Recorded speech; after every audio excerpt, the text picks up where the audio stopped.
Nii et siis esimene küsimus, et millised on põlevkivienergeetika väljavaated? Põlevkivienergeetika väljavaated on minu arvates väga head ja seda tegelikult mitmel põhjusel. Esiteks, nii Eestis kui kogu maailmas põlevkivivarud on väga suured. Teiseks, nafta hind on jätkuvalt väga kõrge. Ja kolmandaks, maailmas energiatarbimine kasvab jätkuvalt. Aastaks 2050 paljud eksperdid ennustavad, et globaalne energiatarbimine kahekordistub. Nii et kuna põlevkivis globaalselt leiduvat naftaressurssi on sisuliselt 4 korda rohkem, kui tavapärast naftat maailmas järgi on jäänud, siis ma usun, et globaalne potentsiaal põlevkivi kasutamiseks on väga-väga hea. Ja nii nagu me Eestis oleme kogenud, et põlevkivi suudab pakkuda energiajulgeolekut, töökohti ja ennustatavat keskkonnamõju. Täpselt samamoodi on maailmas palju regioone, kus põlevkivi on, kus seda leidub, aga on vaja rohkem energiajulgeolekut, on vaja loomulikult ka inimestele tööd. Suur tänu ja siis teine küsimus, et mis on põlevkivi püha graal? No Eestis, ma arvan, on püha graal see, et rohkem õli, rohkem elektrit. Me oleme leidnud lahenduse, kuidas lahendada vastuolu selle suureneva õlitootmise ja väheneva elektritootmise vahel, sest tihtipeale on mureks see, et kui me toodame kogu põlevkivist õli, siis kus me selle elektri saame. See lahendus, et tootes rohkem õli ja sellest õli retortgaasist tootes elektrit, ma arvan, on Eesti tingimustes väga-väga hea lahendus ja see ka maksimaalselt väärtustab põlevkivi.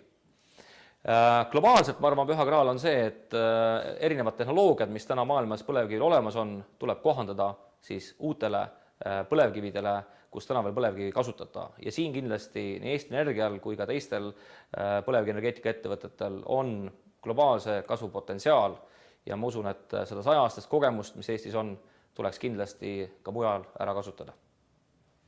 Suur tänu, ma arvan, et see on täitsa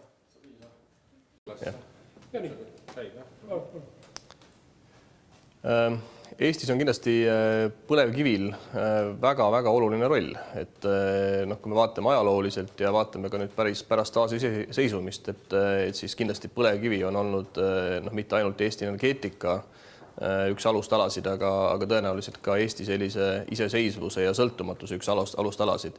Et kui me lähtume sellest, et tõepoolest Eesti on Euroopa Liidu riikide seas praktiliselt kõige väiksema energiasõltuvusega teistest riikidest, siis kahtlemata sellisel tasemel on just oma siseriikliku ja oma enda riigina väga hea tegutseda, et sa ei ole poliitilises sõltuvuses teistest riikidest.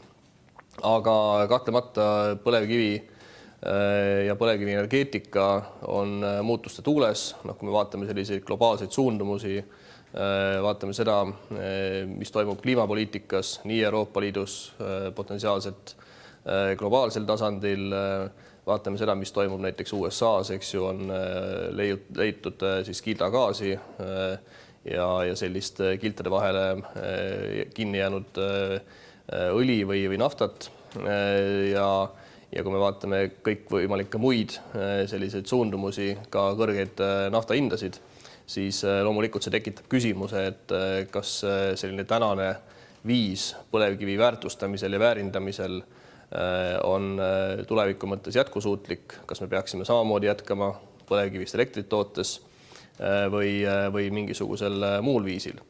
Ja nüüd energeetika poole pealt vaadates, siis praegu on väljatöötamisel energiamajanduse arengukava aastani 2030, visiooniga kuni 2050, ehk siis suhteliselt pikk periood on võetud.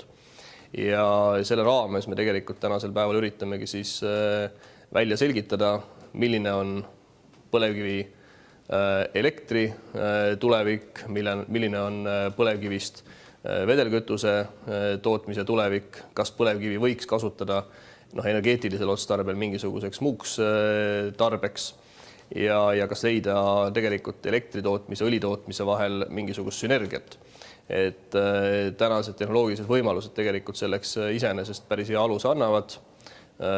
Tootes põlevkivist näiteks õli, tekib sealt siis jääkproduktidena uute gaasi, tekib poolkoksi, et nende kasutamine tegelikult elektri tootmiseks on täiesti võimalik, nii et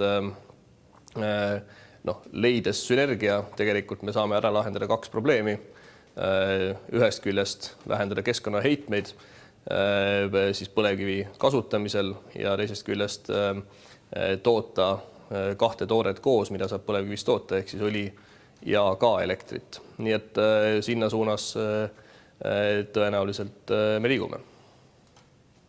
No, see pikkuse poolest täitsa piisab.